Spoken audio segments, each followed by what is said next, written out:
What is up, Rebel Scum? Big Lou here. Matt, the Cut Man, with me as always. Dude, you gotta warn me you're gonna do something like that. I apologize.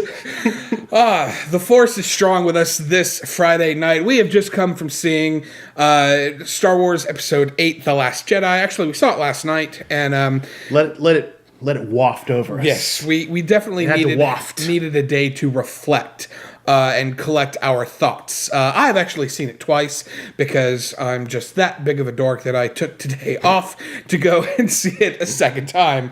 I had to work. Yes, unfortunately, but we're just going to dive right in here, and oh boy, this is a spoiler-heavy review. If you have not seen the movie, go see the movie. Yeah. And then come back and watch this. If you want a non-spoiler review, you can click the link that's above Cutman's head that just kind of popped up there, and we will go from there. Diving right in, Cutman. Yes. What'd you think of The Last Jedi?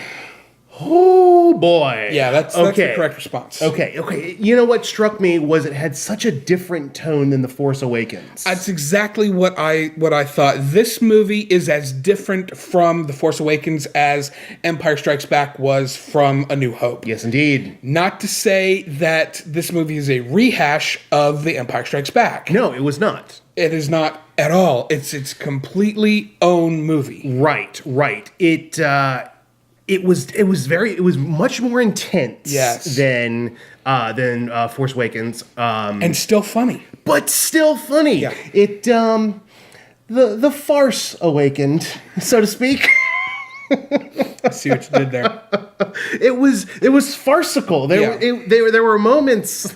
I mean, the moment that struck me the most, just in thinking about that, was when Rey is training with a lightsaber and she cuts the top of that rock off, and then you're seeing these two little caretakers. The caretakers are walking by with this little trolley, and all of a sudden this rock takes it out. They did one of my favorite comedy bits ever, which is the slow look. Yeah. They're just like, which is great. No, one of my favorite bits was when he goes, reach out. And she's... Yeah. Do you feel it? And he's tickling her with the friggin' palm frond. He goes, I feel it. Oh, you feel it. That's the Force. Smack. Oh, you meant with my heart. He goes, you think? Yeah. Just the look. So, and then but right off the bat, we jump into some comedy from Poe. Oh, yeah, like the opening line. Yeah, which we call is a callback to his opening line to Kylo Ren from The Force Awakens. Right. Who talk first? I talk, you talk. Right. Which is, I'm holding for General Hugs. And I really think he called him Hugs, not Hux. But the pasty guy. Yeah. You got messages for his mom. It's like, I think he's tooling with you, sir. Yeah. And his mom. Yeah. Fire everything. It was great. Because so good. I had seen some comments that particular bit with him and Hux seemed out of place. But then you go back to Han Solo saying, it's like, everything's fine here. We're all fine. We're fine. How are you? So there is a precedent that is set in Star Wars movies for basically also messing with the Empire. Oh, for sure. Also, it's not out of place for a fighter pilot to be cocky. Yeah. Let's not kid ourselves. Yeah. That's just in their nature. Yeah. No, I mean, you go back and you look at Maverick. Right. And Buzz in the tower. Yeah, exactly. Negative Ghost Rider, the pattern is full. Permission to jump into X-Wing and blow stuff up? Permission granted. Yeah, it's some great moments. Yeah. But one of the big things that really stands out to me in this movie is I have to start with Carrie Fisher's performance as Princess Leia, because in The Force Awakens we see Princess Leia, and it's great. There's Carrie Fisher, callback. and it is. This was actually seeing Princess Leia on screen. In The Force Awakens, they're like, oh, here's Carrie Fisher, it's Princess Leia, okay. I actually saw Princess Leia on screen in this movie, and it breaks my heart that we're not going to get to see her anymore because Carrie Fisher's not with us anymore. Yeah. But what did you think of her performance? Did it Did she nail it for you? It landed absolutely. It was, I mean, she was the emotional center of the entire picture. Absolutely agree. I mean, the movie sets up as if she's going to die in the opening act. Yeah, not in the opening act, but the first act. Yeah. When she gets sucked out after the and when that doesn't happen, and then she comes back, and then she just comes back with power and grace and all of the Leia-ness that is. And it was Princess great Leia. finally seeing Leia tap into the Force and use the Force and be as powerful as her bloodline has led us to believe that she could be. And there are instances where, in new canon where, Jedi can survive in space for a short period of time and stuff like that. So that didn't really bother me. I know you and I were talking after the movie that kind of rubbed you a little bit the wrong way.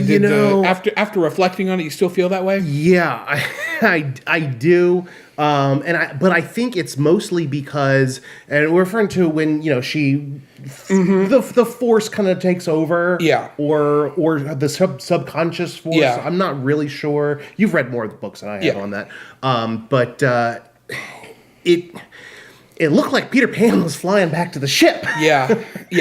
I think it was really just the way it looked to me. I think if it looked differently, then I would have been fine with it. Maybe if it was just done in a different way. It was the idea you were okay with, but the execution was a little flawed. Sure. Yes, I think that was probably it. Also, and it was just, I guess the fact that we've, never before or after seen her tap into really using the Force. Using an active Force power. Right. She sensed things. Yeah. But never really actively done something. Interacted with the Force. That was really the only thing that took me out of it. Sure. No, and that's a fair thing, because the first time I saw it, it certainly took me out of it too. Because like you, I'm looking at it going, oh, okay, she's flying through space. But after seeing it a second time, I guess knowing it was coming, it worked a little bit better for me. But I definitely know where you're coming from on that. So, also in the first act, we see Snoke in person for the first time. Yeah, they don't even warm up to it. Yeah, no, and then he's right there and is able to throw Hux to the ground and drag him around from across the galaxy or however far away he is, because they're not on the same ship at that point. But and then we see Andy Serkis motion capture as Snoke for the first time. Yay or nay? Does it work for you? Yeah, for sure. I didn't have a problem with that. It looked good. The guy's been through a hard time. Clearly, he's not lived a pristine life. No, not so much. He looks like a 2-pack a day kind of guy. Maybe a hard drinker. I don't really know what his deal was, but he had some scars, like some face hanging off. Definitely looked like he'd been through been through the ringer a time or two. But yeah, no, the design, the facial design of Snoke and the execution and Serkis's performance just it worked for me. And then when he looks at Kylo and says, "Take that ridiculous thing off," when he's wearing the mask and he's basically just calling him out, and then throwing him out and being like, "You're just a child in a mask trying to be Vader." Yeah, and then Kylo just destroys the thing because he's basically been put down by his mentor. Twice now we find out, and this is, well, we'll find that out later in the movie, but we get to excuse me. We get to the I completely lost my train of thought there, what I was going to say. Put down by his mentor. Thank you. Yeah. People were talking about how in the first movie, in The Force Awakens, he was kind of emo dark side and greasy hair, Snape the Jedi and stuff like that. And now we kind of find out why. And, it's like he's got this mentor who is... Daddy issues. Yeah. A little bit.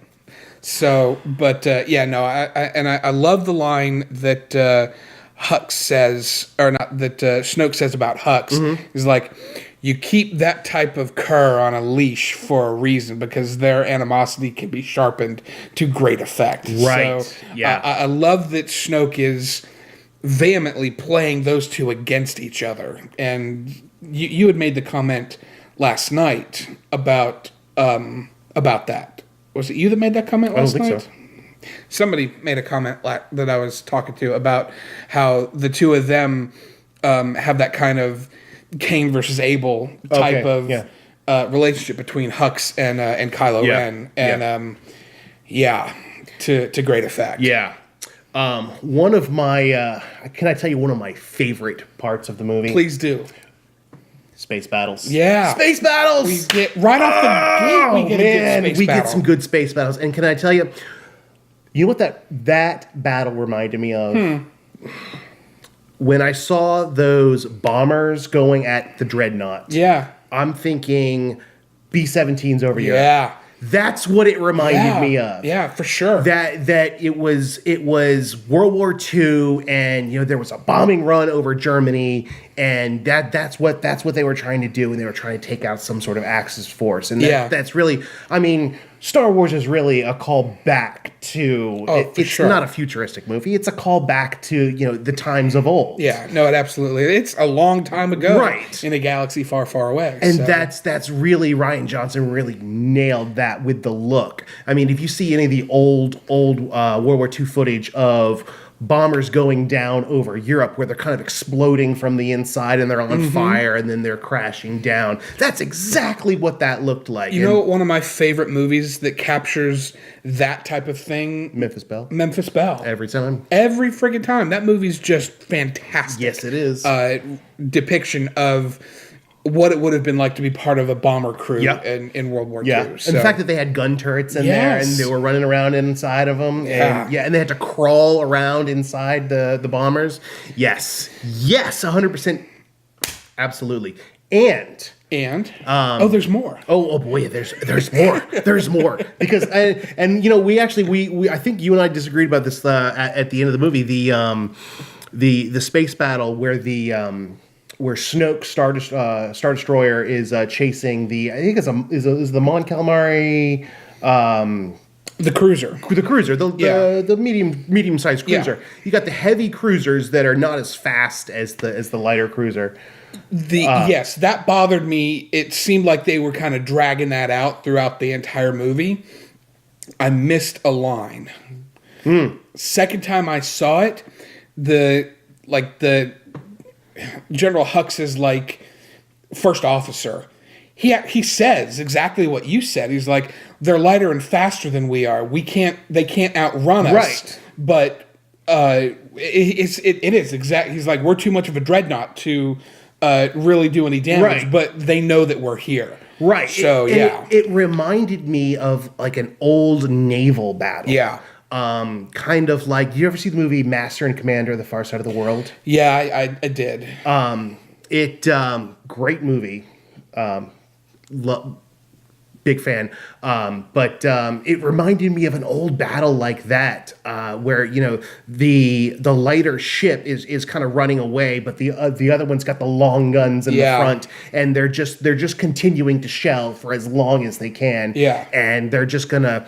The dreadnought knows that it's not going to sink it, but it's going to let them know it's there, and it's just going to psychologically torment the crew for as long as possible. Just going to keep pounding them and pounding them. He does. Eventually, they know eventually they're going to run out of fuel. Right. So it's just going to tear down the crew inside, and it's a little bit like that, and it's a little bit. It also reminded me of like an old submarine movie, where they're being depth charged. Yeah, it's just psychological torment. And then periodically, when they cut back to it, and then there goes the medical frigate, and then there goes the other support ship, and just one by one, all their other ships are getting it's just being stripped away. Yeah. So that sequence, that whole the chase scene, the slow chase, if you will, worked much better for me the second time I saw it. The first time I saw it, I was like, really? Okay, and we're back to this again? And they haven't caught him yet, or they haven't, it's like, the first time I saw it, I was like,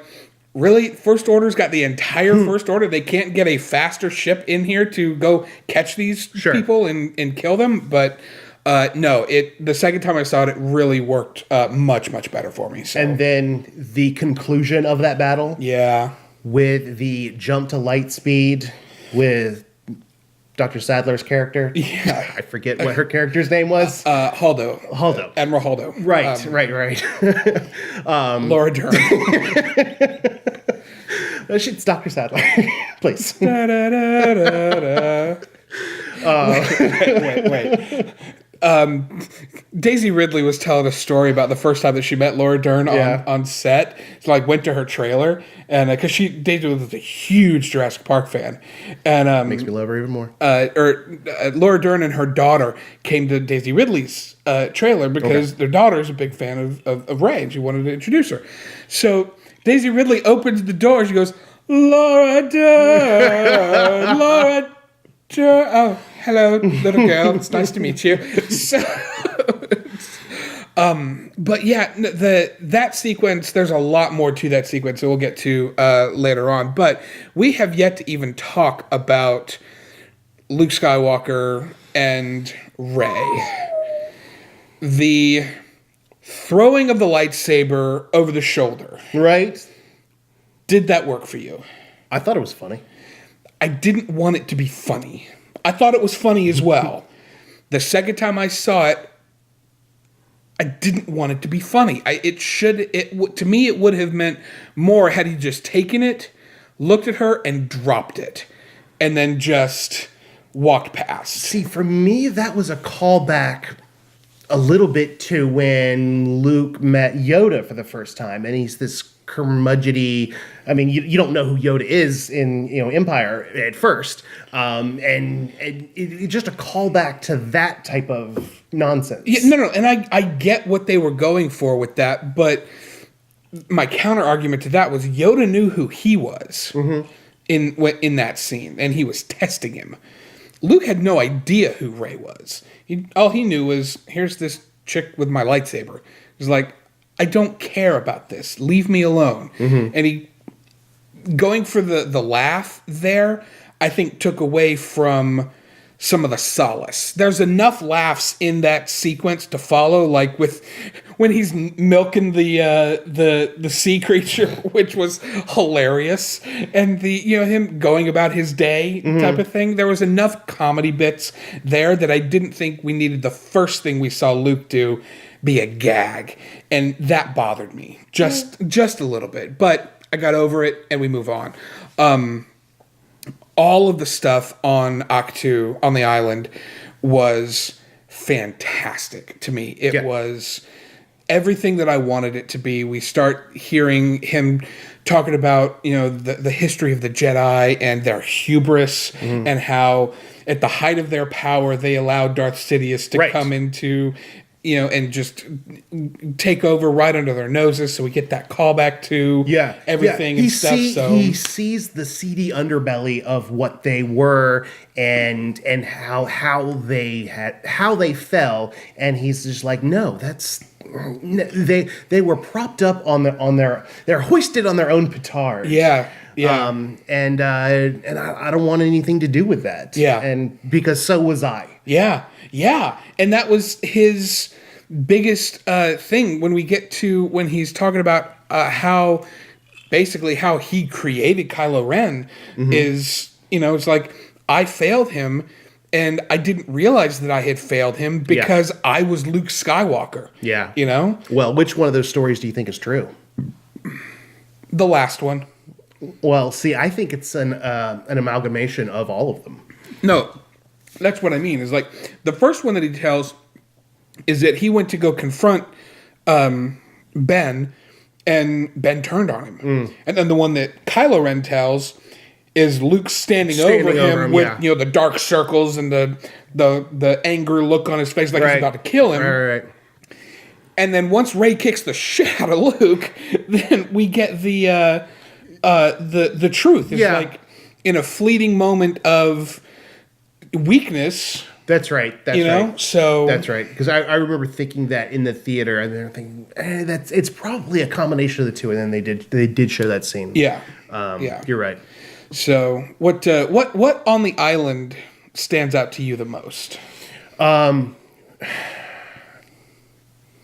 Yoda. Yeah, Yeah. that's the correct. Come answer. on. That's the correct. Come answer. on, Frank Oz. When he is walking to the tree with the torch, With the lit torch, and you see the ears, and I just I audibly gasped in the movie theater, seeing their relationship and hearing Yoda just look and go, Skywalker, missed you, I have, was just fantastic. Yeah.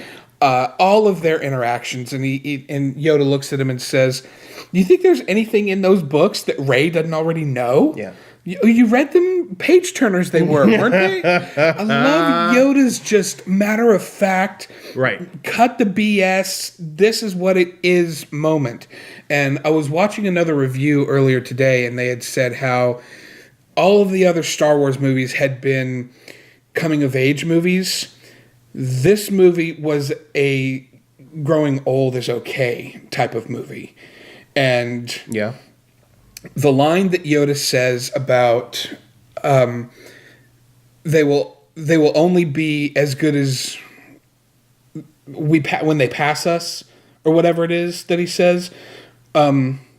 Basically, he's telling them that you have to teach them how to fail too. Yes.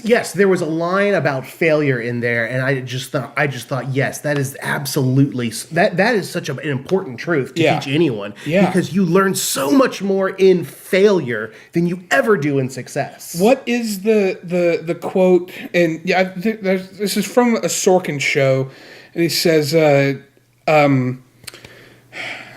created the light bulb. He said when Edison created the light bulb, it took him 9,000 times to create a light bulb. It's like, oh, how did it feel to fail that many times? He goes, well, I didn't fail that many times. I just figured out 8,000 ways not to create a light bulb. Right. It's like, you got to look at it that way. And that whole conversation was amazing. So, Yeah. There was some do or do not wisdom. Yeah. Very, imparted very much right so. in there. My other favorite reunion in this movie was also on the island, and it was between. I mean, you've got a dog, and Luke's dog is a droid named R2-D2. Yeah. And that moment where Luke's on the Falcon and he looks up and there's R2. Oh. And he goes, R2? And he's excited. And for just a moment, he's that 18-year-old kid on the speeder going after R2 again. Yeah, no, my heart was aflutter. Yeah. And R2's going and is like, hey, Sacred Island, watch your mouth. And then what R2 does to get him in the game. God. Oh, that was such a good callback. There's nothing you can say that will... And he shows the Leia hologram that he still had in his archive. Fantastic. Oh. Fantastic. I'm not crying. You're crying! There's no crying in Star Wars. I beg to differ. So whatever. Yeah. And then, of course, the when Chewie busts the door down. And, because I thought it was Rey. Yeah. Using the Force to knock the door down. And then Chewie storms in. Just right on it. Yeah. And he's like, Chewie, what are you doing here? He's like, you're coming with us. We'll tell you on the Falcon. He's like, what happened to Han? And then you see it in his eyes. And then all of us, again in the audience, are right there back on that freaking platform walkway with Han. And on the catwalk. Yeah. That doesn't have any safety railings. Stupid non-safe catwalk. Really, a railing. That's all they need. So that, and then all the stuff with her training and him being scared of her and all the stuff with the Force. It's just, I'm a very much a lore junkie when it comes to the Force and the history of the Jedi and all that stuff. So it was really, really cool for me to kind of geek out and dig into all that stuff. So But what else you got there in your fancy little notepad? So the last bit for me. Not the last bit. There were one of my other just favorite, outstanding, awesome moments was the lightsaber battle once they kill Snoke. Yeah, with the guards. Yeah, but how we got there is more important to me because the chemistry between Daisy Ridley and Adam Driver as Rey and Kylo Ren, that to me is what drove this movie. Their chemistry, not even being on the same planet, and having that tie with the Force and stuff, was fantastic. And the way that they did that whenever they were communicating with each other, talking, all the sound dropped out of the room and it was just them. Excuse me. Outstanding. I loved that. And to find out that it was just Snoke playing both of them the whole friggin' time. But the lightsaber battle. Oh my God. Oh, yes. Can we just talk about that for a moment? Because that is exactly what I've been wanting. Yes. Since I had seen some of like the trailers for the games, for the Old Republic games. Yes. Those type of things. Yeah. Like where she throws him the lightsaber and he turns it on and off and just right through the other guy's head. And, that was some good stuff. Yeah, no, watching the two of them just completely decimate Snoke's guards was outstanding. Yeah, and I mean, let's not kid ourselves. These guys are the elite of the elite. They're like Navy SEALs of the First Order. Yeah. And they just took them out. Yeah. With ease. I mean, they struggled a little bit, but but it was like 2 on 10. Yeah. That's not a simple thing to do. So, and then the confrontation with Snoke flinging her around and stuff like that. I was like, I did not see them killing Snoke in this. I didn't either episode, and I really liked how Snoke was he's looking into Kylo's thoughts and he's like, I see you turning the blade on. And he's like, oh yeah, it's about you. Yeah. He's like, and you will destroy. Spoiler alert, Snoke. You will destroy your true enemy. And he did. Because, everyone said that, everyone's biggest prediction was that Kylo Ren was going to kill Snoke to save Rey. But he didn't do it for the reasons that everyone thought that he was going to do it. He did it so that he could be in control, or so that they could rule together. Right. And she's like, yeah, don't do this. And she's like, yeah, no, sorry, dude. We still don't know who Snoke was or is. No, I think he's gone. I think he's gone. Well, we still don't know who he was. And I don't think it matters. I would like to know. I would like to know as well, but I think we'll find that out in a comic or a book or something like that. I don't think it may happen that it comes out. They may address it a little bit in the next movie, but I think that this story is Kylo Ren's rise to power. Perhaps. So, but yeah, no, that was the other biggest question that was left hanging at the end of The Force Awakens was answered, though. Yes. Who are Rey's parents? And that brings me to my last thought. Go for it. I loved that Rey was not some royalty. Yeah. I loved it that she was not part of some bigger family or whatever. Yeah. I thought it sent just a great message to everyone that you don't have to be aristocracy, in order to achieve great or to have greatness within inside you. Yeah. And that it doesn't have to be about that. Yeah. And it was really highlighted with that button on the end, that last scene in the movie when you see the little kid sweeping up in the broom boy in the stables, and he just force grabs the broom and sees the ship jump to light speed. And it's just like, there's greatness in just like the anyone of society. Yeah. No, the fact that it was him going Go ahead, say it. You know. You've always known. Yeah. Because it never in the first movie said that she didn't know who her parents were. We always just assumed she didn't know. True. But, yeah. And him just saying they were junk dealers who sold you for drinking money. Yeah. And they're buried in some nameless grave on Jakku. You're nobody. And you don't matter. This story, you don't matter to this story. But you matter to me. Come with me.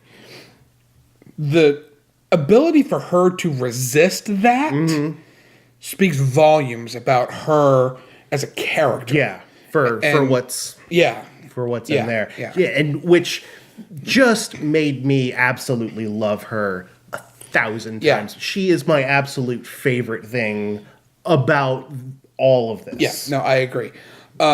Speaking of favorite things, let's go into some of the things that before we get into the amazing finale of this movie. Okay. Let's talk about some of the things that maybe didn't work for you. What was there anything in the movie that you didn't like, or you wish that they had done differently, or didn't land home for you? We touched on it a bit, and that was the Leia's the force sensitivity where she Peter Pans herself back to the airlock. Yeah.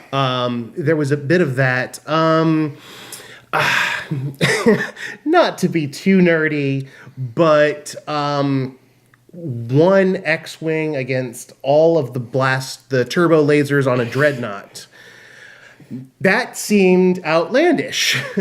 And then one bomber destroying the entire thing. Yeah. Unless they have found some sort of blast port that had been put there from way back when, from Rogue One. Yeah. I don't see that happening. With that being said, I thought to myself at the time, why the hell are those bombs falling? It's outer space. Things don't fall in outer space. That's really stupid. But then I realized, if you have the ship and it has artificial gravity, right, and the bombs start to fall inside the bomb bay, and they come out of the bottom of the ship, there's nothing to stop that momentum. They will continue to fall at whatever momentum they fell out of the gravity well at. And so, yeah, that's actually a neat idea for a bomber. It doesn't have to be projected down. It can use the ship's artificial gravity to just drop. It's kind of like a maglev type system. It's nothing like a maglev type system. Okay, well, you're then 100% wrong. Nothing about what I just said was true. Nothing about that sentence is correct. Thank you for the science lesson, Mr. Cutman. One of the things that did not work for me at all, even having seen it a second time, was the stuff on Canto Bight. The stuff in the casino itself was okay. I liked the stuff, especially Justin Theroux at the craps tables. Right, that was him, right? Yes. Okay. Yeah. That looked exactly like that's a hell of a Justin Theroux stand-in. No, that was Justin Theroux. Okay. The cameos in this were outstanding. So yeah, him and Gareth Edwards had one at the end, and there's a couple of other people. I didn't catch Gareth. Oh, but I did go back and see. Apparently, Carrie Fisher's dog had a cameo. I did know that. I don't know where. It was in the casino. It was nice. one of the people were holding them. Gary the Pug. Yeah. And apparently Gary the Pug was at one of the screenings, and it perked up whenever Carrie Fisher was on screen. Naturally. And so, yeah. Thank you. Again, I'm not crying. You're crying. He's not wrong.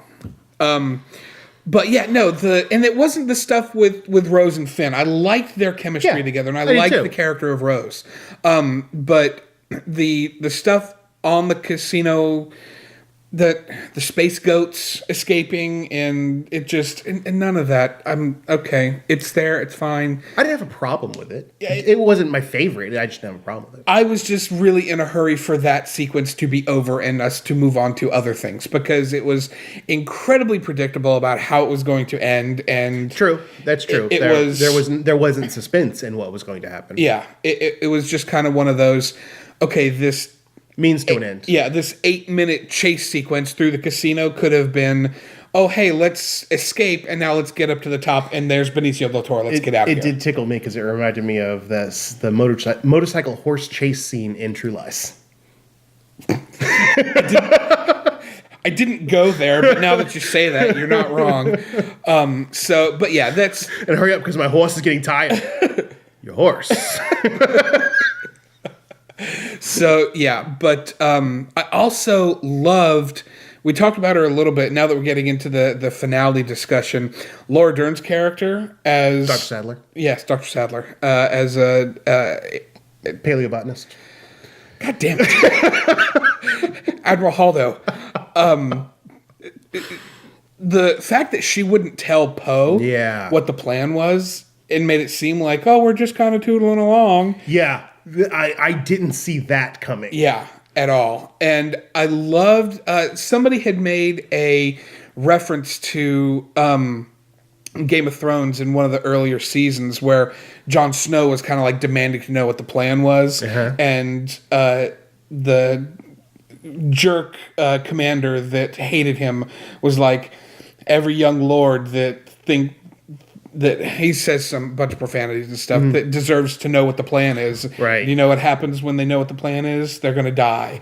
You don't need to know what the plan is. The fact that she didn't tell Poe the plan and still had a plan shows what a tremendous leader she truly was. Yeah, she held the cards very close to the chest. Yeah, and rightfully so. Yeah. Because you don't need to tell everybody. Right. And that was fantastic. It hit me really hard when she sacrificed herself because I've read the book, Leia, Princess of Alderaan, which shows she's in the book as a teenager, and she's written a lot like Luna Lovegood from Harry Potter. So if any of you are interested in what Luna Lovegood would be like as a grown-up, it's the character from The Last Jedi. At least that's how I look at it. But yeah, and the way that she sacrifices herself. We talked about this briefly a little bit ago, but the jump at a light speed and just plowing through all those ships was... Just, it dissects them, and then the shockwave takes out the rest of them. Yes. And then, but the way that they did it technically without the audio. Dude, when they did it, I didn't notice it last night, but when they did it in the screening that I saw today, because there's no audio there, the audible gasps that I heard from the people in the theater were... It definitely... Oh, my God. The effect was very, very solid. I held my breath. Yeah. It was just... And then you hear the boom, and it's... Oh, wow. Yeah, so... Even though you don't hear things in space, that's fine. It's not important. Stop it. It's not important. You do hear things in space. You hear things like laser blasters and porgs screaming. There it is. So we finally get to the Battle of Crate, and all hope is lost until Luke Skywalker shows up. Just saunters on down those steps. There he is. Just like in Jabba's palace. The reunion between Luke and Leia was fantastic. Yeah. And you hear that John Williams theme, that Luke and Leia theme from Return of the Jedi. And by the way, we haven't even talked at all about the John Williams score. Oh, man. That's a character in and of itself. It absolutely is. This is my favorite score of any of the Star Wars movies. Yeah. It has to be. It's just so good because it's you know, it's the best of the Beatles being played to your favorite movie. That's yeah. And we were talking about this in our pre-production meeting here, is that it's a greatest hits of Star Wars. We get themes from Empire, we get themes from Return of the Jedi, we get themes from basically every main theme, with the exception of Duel of the Fates. Duel of the Fates. Which... I think they'll ever bring that back? I don't know. That's one of my favorite pieces. I know. It mine too, but... yeah. Good stuff. Oh, man. So Luke comes in, and she's like, I'm glad you're here with me at the end. He's like, no one's ever truly gone, which makes me go, yeah, you know about that. no, what? what are you saying, Luke? What are you saying? And then he walks out, and it calls back to what he said to Rey when he first sees Rey. He's like, what do you expect me to do? Walk out with a laser sword and confront the entire... I love that he called it a laser sword. Yes! It was great. So, and then we get Kylo Ren just losing his temper. Oh, man. Point every gun at that man. Yeah. And then Huck's like, you think you got him? He's like, take me down there. He's like, sir, maybe we should focus on our... Yes, sir, right away. Some of the best lines were like the tertiary characters just commenting on something after Kylo Ren had done something obnoxious. And then their fight. Did you see the big reveal coming at all?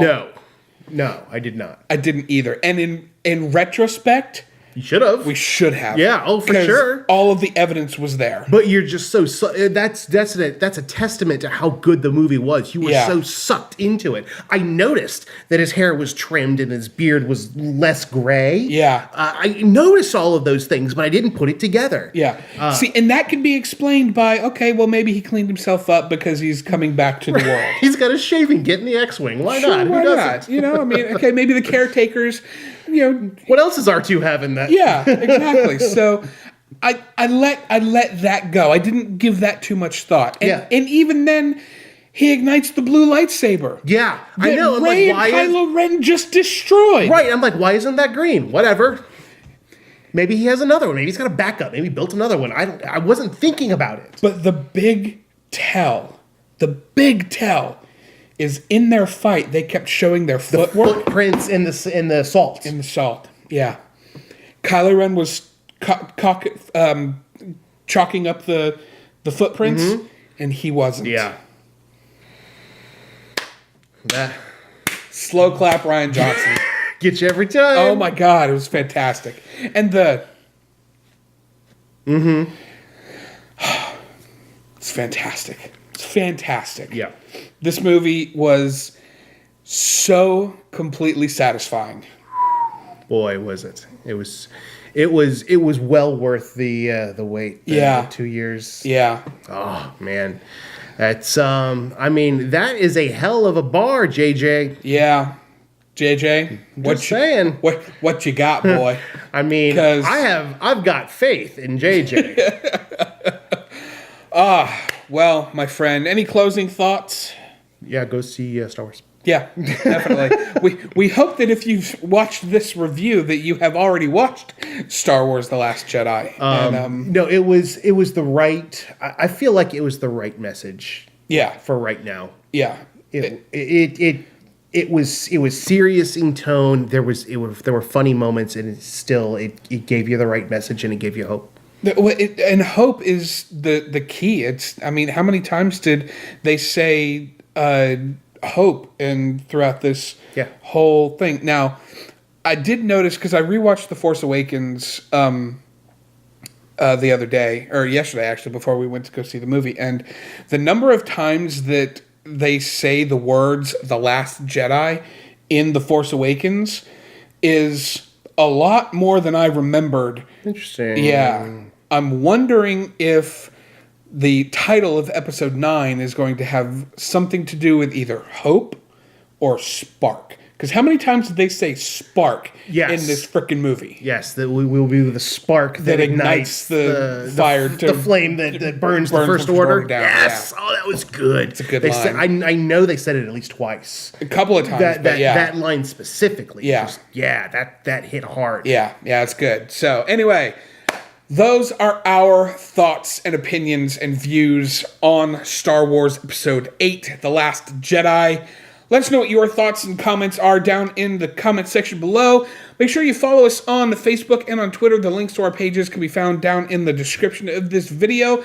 Share this video amongst all your friends. Like our page. Subscribe to our YouTube channel just by clicking right here. And you can follow all kinds of other fun stuff by clicking on whatever video I happen to put up right here. In the meantime, may the Force be with you. Always.